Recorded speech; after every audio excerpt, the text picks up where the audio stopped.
Many blessings, everyone. I want to thank you for inviting me into your home, into your consciousness. Now, the MasterPath, the Light and Sound Doctrine, and Surat Shabda Yoga are all the same teaching. MasterPath simply means the path that leads to your own mastership. The teachings of Light and Sound, basically at its base denominator, means knowledge and love.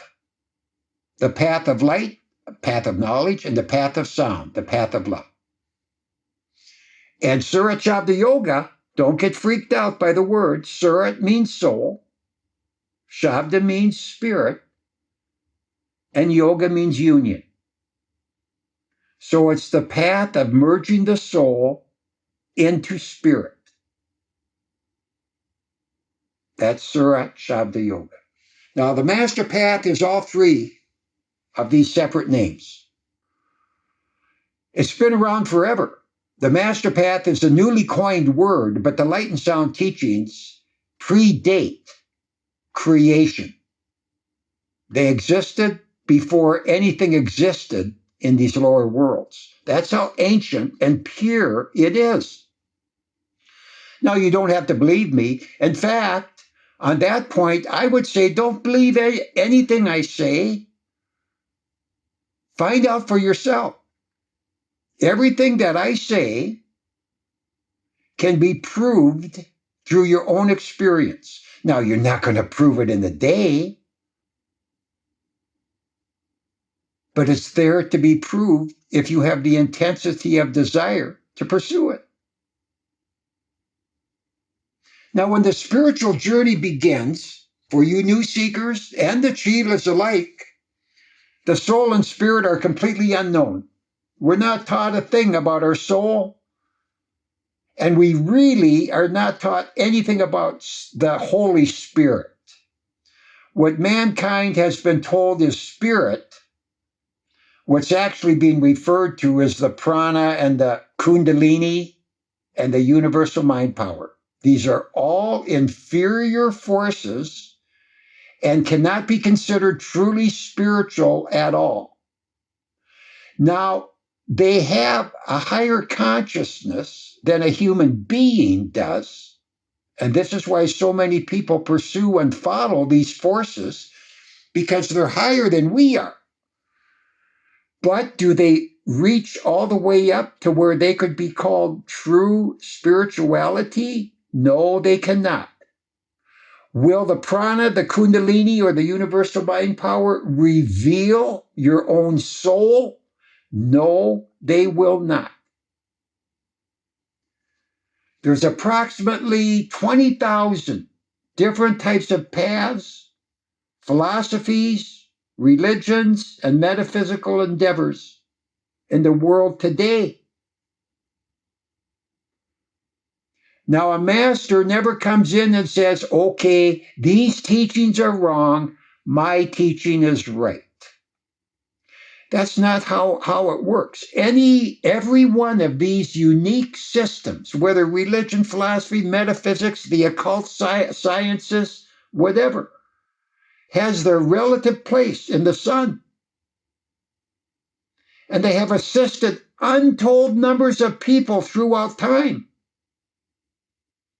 But none of them, according to the saints and masters, are truly spiritual, but more mind-centered. Only those doctrines which specifically deal with soul and spirit can be defined as spiritual pursuits. But the psychic teachings that our world knows about today do not even touch the soul. Every human being has three minds. You can call it the physical, astral, and causal. You can call it the conscious, subconscious, and unconscious minds. But there's three minds that everyone has. And the major mistake that is made by these well-intended psychic teachings is that they mistake the mind for the soul. We're in our physical mind right now, but when we raise our energies and our astral mind comes to the forefront, suddenly we are more aware, more intelligent, we've got more knowledge and light, we can control our life in a better way. But it's simply due to the fact that the astral mind is more evolved than the physical mind. But people without true knowledge and the lack of a true guru mistake this elevation in mind as a spiritual movement. And it actually is not. All other quasi-spiritual practices, other than light and sound, orbit exclusively around either the three minds or the prana, kundalini, and universal mind power. And it's the ego and personality which becomes the chosen disciple. They don't even know they're a soul. Now, this statement can upset a lot of devotees around the world because they have placed their hope and faith into one of these doctrines.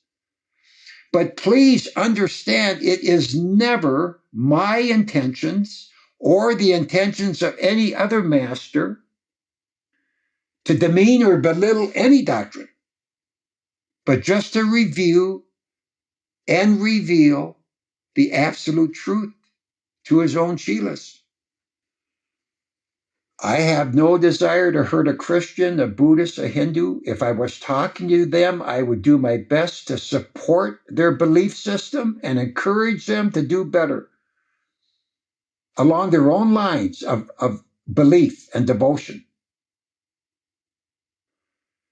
This is extraordinarily important because I've got a difficult job. I've got to come in and tell you what is illusion and what is truth. That's what a Sat Guru does. And on the other hand, once you become a master and your point of view broadens to the point of infinity, you get to see that nothing's out of place. Down here in the lower worlds, it's like a contest. You're right and you're wrong. And there's this constant fight between the two polar opposites. A spiritual path has no such problem because they see the relative value of every path. Even atheism or Satanism has value. There's a lot to learn by going down that road. And we've all done it in our past history. Those of you that are on the path, you just can't stumble onto the path. It's the result of you having experienced all of these other religions and doctrines and paths available to mankind in the past. But you've kept searching. None of them have punched your ticket in the final way, the final degree. And so you keep looking. Every path has something to give. But once you've been given what it has to give and you've assimilated it, you expect the path to give you more because you need more, but it has nothing to give. It's given you all that it could. And so we are forced in the long trek through evolution to move from one doctrine to another doctrine to another doctrine. And it just goes up the stairs, each one being higher than the last, more thorough than the last, more comprehensive than the last, more purifying than the last. And so everyone is needed. And so it is not my intention to badmouth any path. In fact, I want to support them. But on the other hand, as a Sat Guru, there's only one true path. That's Surat Shabda Yoga. That's the light and sound teachings. And you say, Gary, that just sounds so hypocritical. That just sounds like someone else in the lower worlds trying to convert one and all of this. And I understand that. But you have to admit that there's got to be a way to get back home. And once you start understanding the deceptive techniques of the negative power of the principles of illusion, the conundrum of Maya. What's Maya? Here's what Lord Rama said when he was asked, what is Maya? Maya is when the mind thinks it's the soul. What a beautiful, succinct one-liner. And that's exactly what a Satguru has to deal with. He comes down here and he has to tell all of those that are following his teachings or that are attracted to him, hey, you're not following the soul. You've mistaken your own mind for the soul. And so how are you supposed to conquer that illusion? Well, that's why there's a Satguru. Every path in the lower worlds is hexed with this illusion. None of them. I know it's a strong statement, but none of them are going to reveal the soul. Their job is through illusion and Maya is to keep the soul ensnared and entrapped, and in its place, let the mind rule. Let intellect be the sovereign entity. And so all the paths, they are not equipped to reveal the soul. That's a Satguru's job. Secondly, the only way you're going to get the truth about paths, which ones are good, which ones aren't, etc., is going to be from a power that's descended from above the worlds of Maya and illusion. And this is why the MasterPath or the Light and Sound teachings are so elevated and pure, because they have descended, the Light and Sound teachings have descended from Satlak, or the fifth plane of the heavenly realm. The fifth plane, for those that don't know about it, is above all Maya and illusion. And so anyway, the soul, when it comes down, knows nothing about where it came from. The whole purpose is self-realization. So it starts in its descent from Satlak. That's 10 Sat sayings in itself, but just to condense it, the soul descends from Satlak, and that's when it experiences all the elementary kingdoms. And then when it finally gets down to this realm, it experiences the gaseous realms, the mineral realms, the plant, reptile, animal, and eventually gets into the human experience. And the whole point of the human experience is to evolve until we get into our spiritual consciousness. So even though the human being is the top of creation, there's no body in this world that is more evolved than the human being. The human being is just a stepping stone into our higher consciousness, and that's the whole purpose of the Light and Sound teachings. Helping an individual transition into their soul state, or in other words, self-realization. We are not a human being. We are a spiritual being having a human experience. Okay. And so the Satguru's message is only for those who have found these other doctrines to be incomplete, outdated, or exposed. Like take religion. In my eyes, it has been as much help as religion does for people. It's been totally exposed. The Catholic Church. How could you send your children there? And that almost sounds like a low blow, but I'm talking about your trust and your faith. Just what's been revealed it's all fallen into disrepute. Or you follow some metaphysical path and suddenly the master is exposed, or he's on a big money trip or a sex trip or a power trip. He's trying to control you. Suddenly one gets tired of it and they say goodbye and they keep looking. And so eventually, dear ones, you've been around long enough where you start to see the limitations of the paths that you might be interested in. And due to all your past experiences in your past lifetimes, you just naturally are led into that path that best suits you, whether it's Christianity, Buddhism, Hinduism, or MasterPath.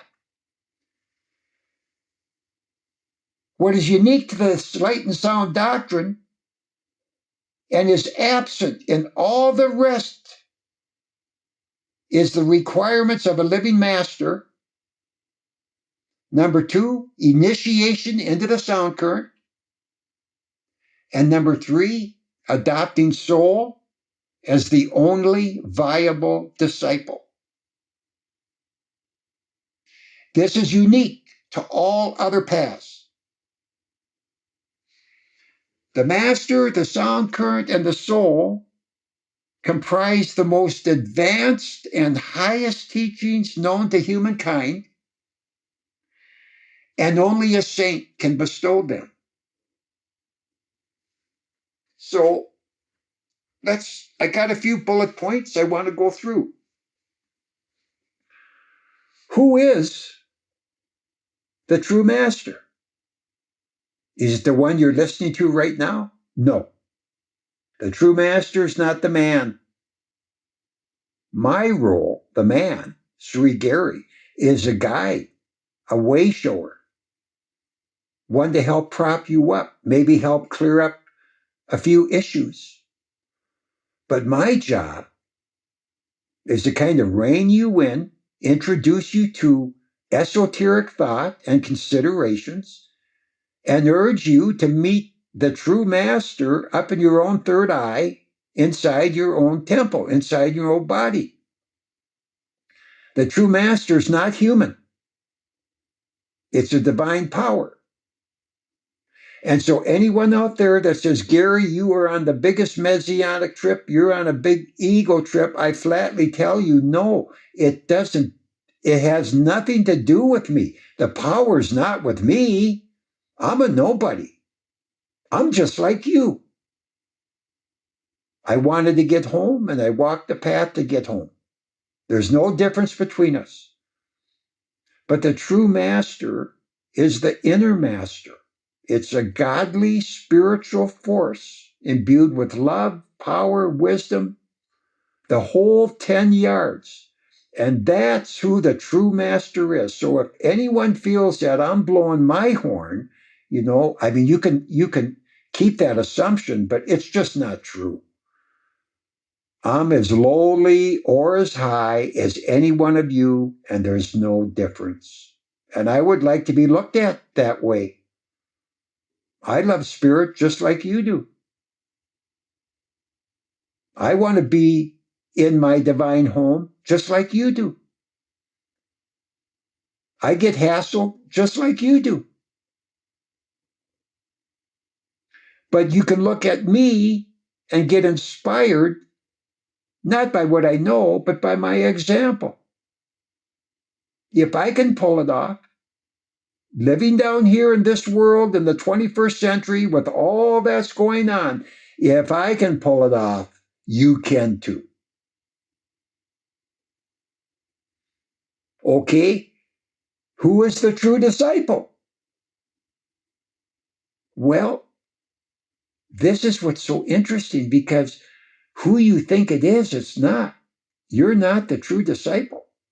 Who you think you are is name, gender, hometown, your nationality, what you own, how you look. See, that's the mind and ego and personality. And when you start on a spiritual path, That's how you come onto the path, in your ego and personality, looking for truth, thinking that you are the one that's going to get spiritualized and go home. Well, you see, no. The mind and ego is not the true disciple, just like I am not the true master. Your soul is the true disciple. And your soul has been buried under all the engrams, aberrations, all the 3 types of karmas, the gunas, a slew of oppositions and barriers have suffocated your soul. It's pushed it in the background, and it's not even heard. You actually assume you're a physical being, and you've got to, you're going to die when you're 70, 80, 90. Well, see, that's just not true at all. That's your body that's going to die. You're not going to die. And so the soul is the true disciple. Now, it just sounds like a nice, catchy phrase, right? Or I know that, Gary. No, you don't. And that's why I'm mentioning these things and given the time. So many chelas and even new seekers think that their ego is the soul, and that's the one that's going to heaven. And the ego is the biggest silent resistor known to humankind. The ego despises truth, despises spirit, and despises one's own soul. And anytime an individual tries to get towards truth or make their way towards truth, you can be guaranteed your ego will put up obstacle after obstacle. You new seekers that are listening to this, if some of you are interested, you're going to enlist on the path or give it a whirl, you'll find opposition. Your own mind and ego does not want you coming close to the truth. And you say, Gary, that sounds just absurd. Well, I can see where you feel that way, but the ego knows that in the presence of truth, it's going to lose all of its power and pelf. It's going to have to relinquish its sovereignty to the soul. And it doesn't want to do that. And so it fights and fights and fights. And the whole purpose of the journey is to conquer the mind, conquer the ego, conquer the personality, and be born into your true self, self-realization. But that can never happen when all these other faculties and false identities are standing in the way. Okay? This question, what is a true master? Now, loved ones, once again, I'm not the only master on this Pinda plane. There's a number of masters. I don't have a monopoly on it. I don't look at it that way at all. I'm one of a number of them. Now, what is a true master? A true master is someone who can initiate the soul into the sound current. Right there. If they can do that, they're a true master. If they can't do that, they're not. The only way a master can initiate you into the sound current is if he himself has become one with it. You don't get to carry the sound current unless you've made it to the 5th plane. That's far above cosmic consciousness, Brahman, divine mind, the whole ball of wax. So anyone that's carrying the sound current and can initiate the soul into it is a true master. I don't care what their name is. I don't care what the name of their path is. Makes no difference. If they can initiate the soul into the sound current, that is a true master. And I must tell you, dear ones, that when you look at the landscape down here of all the various pseudo-gurus, ministers, priests, pope, the whole ball of wax, none of them can initiate you into the sound current. They don't even know what it is. Okay? When does one's interest in the MasterPath or these light and sound teachings manifest? Well, I'd like to tell you that they aren't even revealed to you until the end of your sojourn. One sojourn is so long, I'm scared to tell you how long it is, but it involves many, many, many yugas. It's a long, long time. No one knows about the purpose of life. No one gets on the right spiritual path. They just keep relatively unfolding lifetime after lifetime until eventually they are ready to hear about what is the purpose of life. How do I get out of life? Where's the help to assist me? What's the true path? There's got to be a way to escape the lower worlds. And there is. But you never come to know about it until you're ready for it. And you're never ready for it until you've gone through all of the evolutionary experiences. If I could use an analogy, it's like 1st through 12th grade. You basically never hear about anything that's in 12th grade until you enter 12th grade. Then it's all revealed. 1st through 11th grade have no use in knowing what this is. They're going to have their plate full, just living life, dealing with the religion they pledged themselves to, unfolding on a relative level. And it's all valuable and needed and purposeful. But it's like a 5th, 6th, or 7th grader, you see, and they're just not ready to be introduced to 12th grade. They would never survive. They would never even be interested, you see. And this is one of the big issues. No one down here, hardly anyone, I should say, down here is interested in getting back to heaven. They want to party. They want to indulge in their desires, which are insatiable.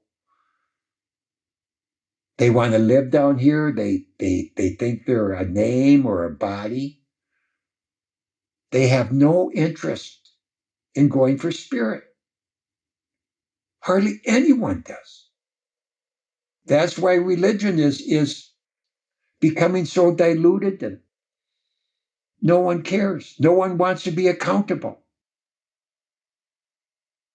And so when even those people that embrace a religion, when you really get down in there, they're just going in there for security. They're scared about dying. They're not sure if they're going to heaven or hell. So they go in for security. But they have no desire to be spiritual, to sacrifice the ego and personality and die in order to be resurrected and to be born anew and to experience salvation. No, they have no interest. And so this is why the light and sound teachings don't even come to your attention until you're ready to give them honest consideration and some deep contemplation. That's what you new seekers are going to be going through.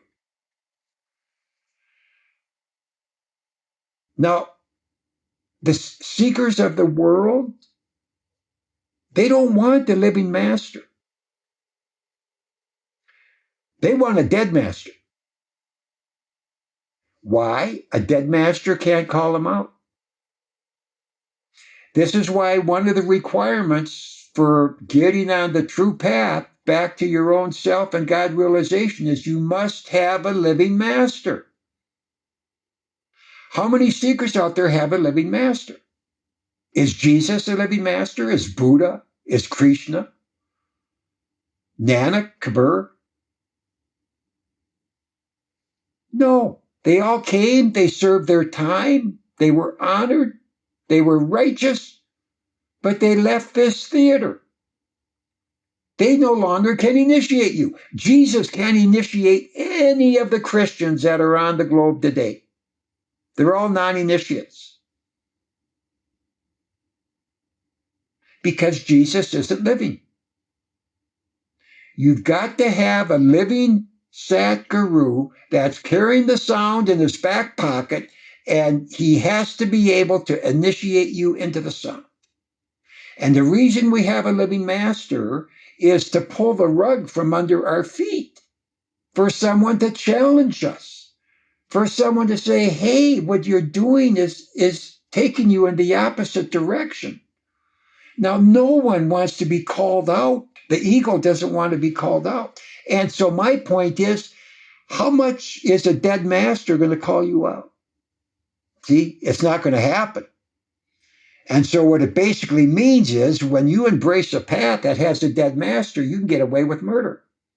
You don't even have to sacrifice yourself. No one's going to call you out. You're safe.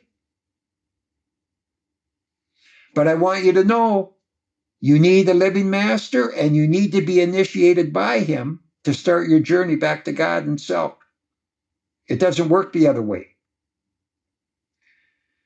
You don't have to believe me, but it is the way it is. Now, the seekers desperately want a true master. Gary, I'm so interested in all this stuff, but my problem is I don't know if you're true or not. I don't know if what you're saying is true. Well, I can appreciate that. But can you appreciate this? I feel the same way. You're looking for a true master. I'm looking for true seekers. I need you to be a true seeker. Okay. Every path in our world has been created in the lower worlds. Only one path has come down from Satlat. Now think about this. The saying for this is man came first, religions came later. Now this should really be contemplated because there's a huge secret in that statement.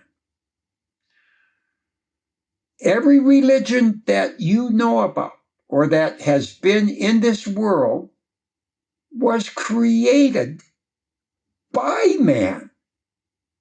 Man came first, religions came later. You see, so religions, every religion is inferior to the stature of man. The true religion is in man. It was created before the universe even came into existence. The point is that if you rely on a religion for your guidance back home, you're relying on a teaching that some man created.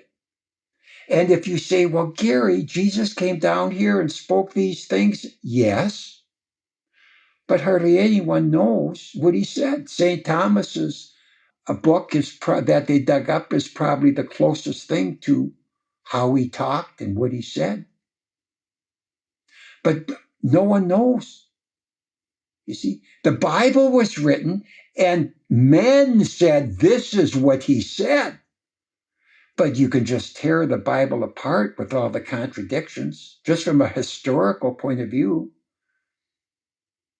Most of the things in the Bible were in the emerald tablets and other religions, the Jews, that existed before Christianity. The Bible was written by man. It wasn't uttered by Jesus the Christ. So you even though Christ came down here and spoke his truth, we're not getting any of that truth. If you did a historical study of that, you'd just be blown away by the deception, the deceit, the Council of Nicaea, Constantine and his motives, Rome, the whole situation. And in fact, the deeper you get into it, you're going to give up the historical message of the Bible, and you're going to start to see that it's all an allegory. There's a lot of people that wonder if Jesus even walked the globe. not walk the globe, the crucifixion story, etc. When you really get into it, you start to see that the Bible is made up of these experiences that the soul is going to go through on its way back to the kingdom of heaven. They're allegories about what you are going to go through, like the Job experience, like the crucifixion, which basically means the death of ego, the attention rising up to the third eye, the ego dies, the soul is born, the resurrection, the transfiguration, and now you're sitting in your soul body on the astral plane, waiting to take the ascent, to take the journey back to the fifth plane. But those are the allegories in the Bible are what really count. That's what they're there for. Yet there's so many believers that they say the Bible is the holy word. They say it came from the hand of God. It was inspired by God. There can be no deceit in it, whatever. And that's just not true. It's just not true. It's like if I asked you, some of you chelas that know a lot more than the disciples did. If I asked you to sit down and write the book of Matthew or the book of Luke, call it by your name, the book of Martha, the book of Jim, and write down what you thought spirituality was. Well, you would do your best job, but how accurate would it be? And that's what's happened to all these divine scriptures. The saints come, they give their message, and then they leave, and then the disciples, they interpret what the master said through their own intellectual senses.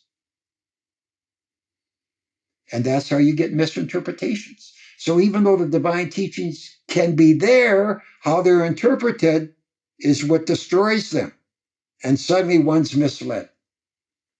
With a living master, that's not possible. It's only possible when the master's gone. Like if Jesus was here to call out the churches, or not call them out, but straighten them out. Like, hey, here's what this verse means.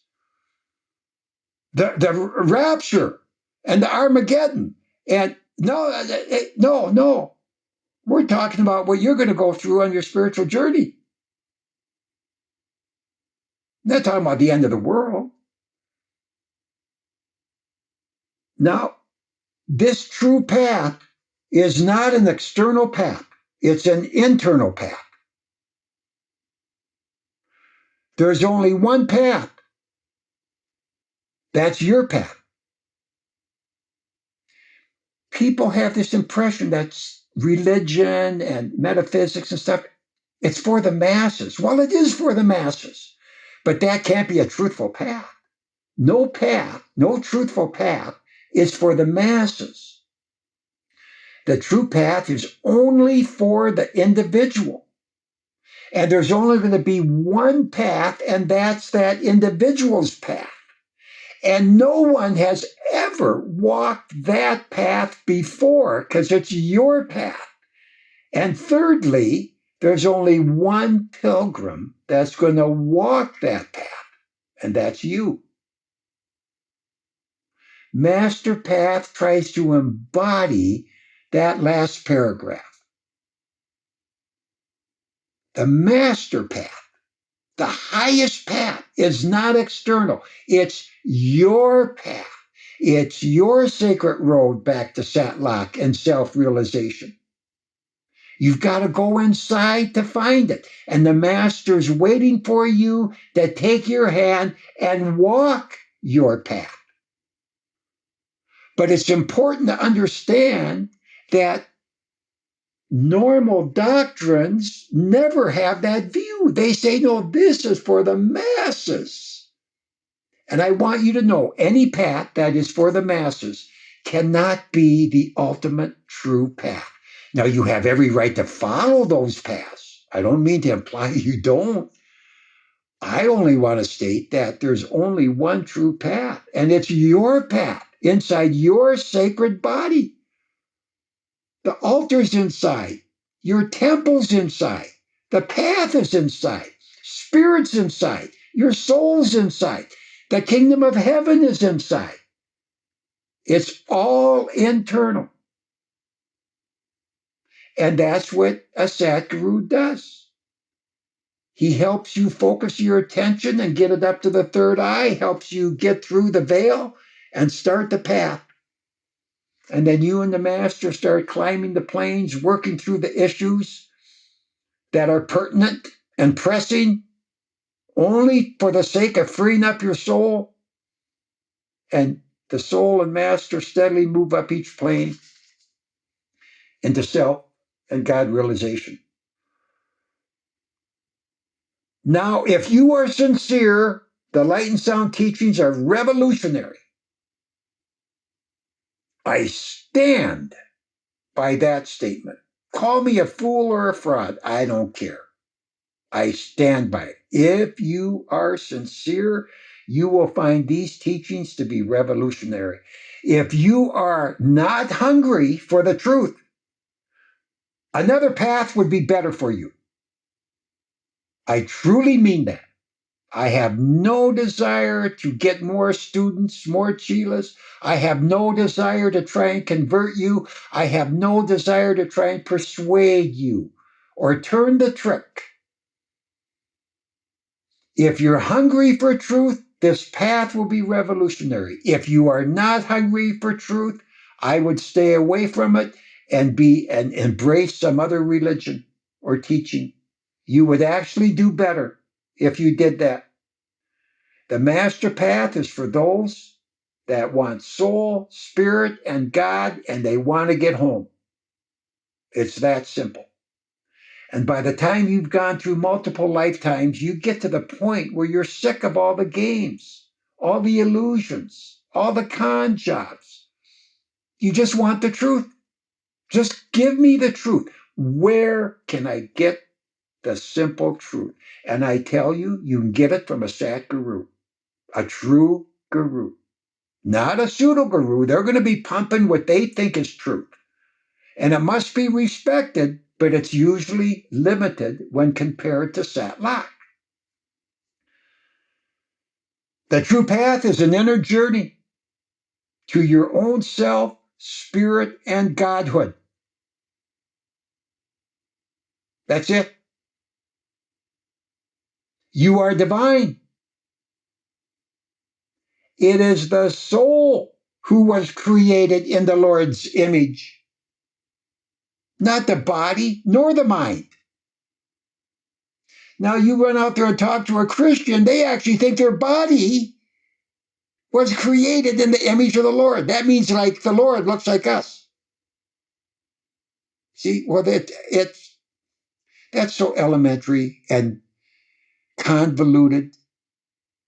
There is no body. The Lord doesn't have a physical body. We don't even have a physical body when we're up in the kingdom of heaven. How could our body be created in the image of the Lord? No, it's our soul, loved ones, that's created in the image of the Lord. What that basically means is, if we were created in the image of the Lord, our soul, that means our soul is divine. How many people look at themselves as divine? The entire purpose, therefore, of this creation is only to discover your own divinity. No one else's, just your own. That is the purpose of creation. Why am I here? Why am I going through all this? What's going on? The purpose? To discover that you're a God. You're a saint. You're a soul. You're pure spirit.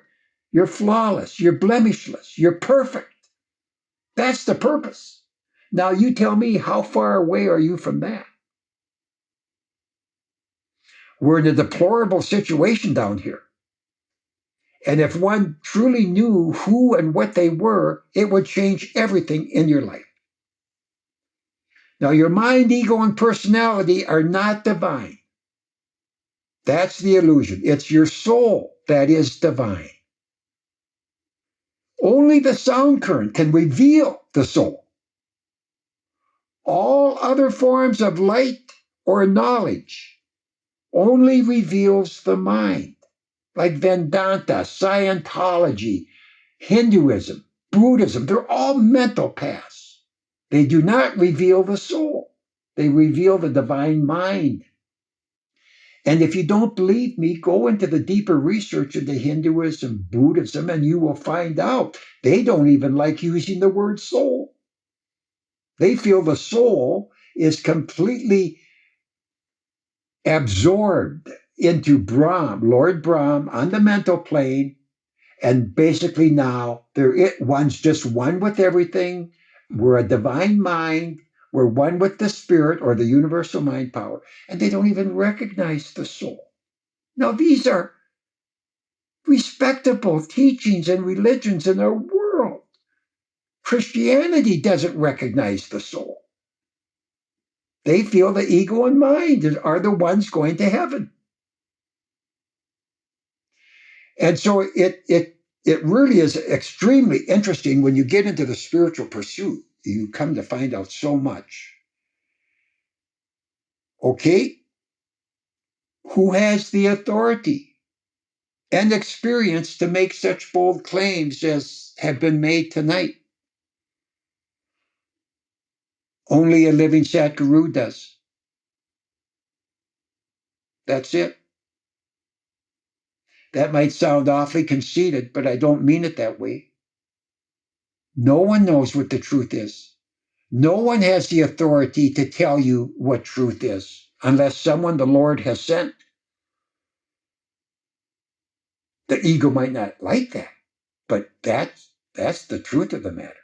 Only someone who has been sent by the Lord can tell you what truth is, has been given the authority to state it, and yet will be compassionate enough not to beat anyone up with it. You can either laugh or scoff at the message I've given you tonight, and it would be understandable. The mind cannot understand anything that originates above itself, and so of course it would ridicule a message that it didn't understand. But to those of you that have heard the call and follow, a whole new level of consciousness awaits you. I love all of you. Much, much love, dear ones.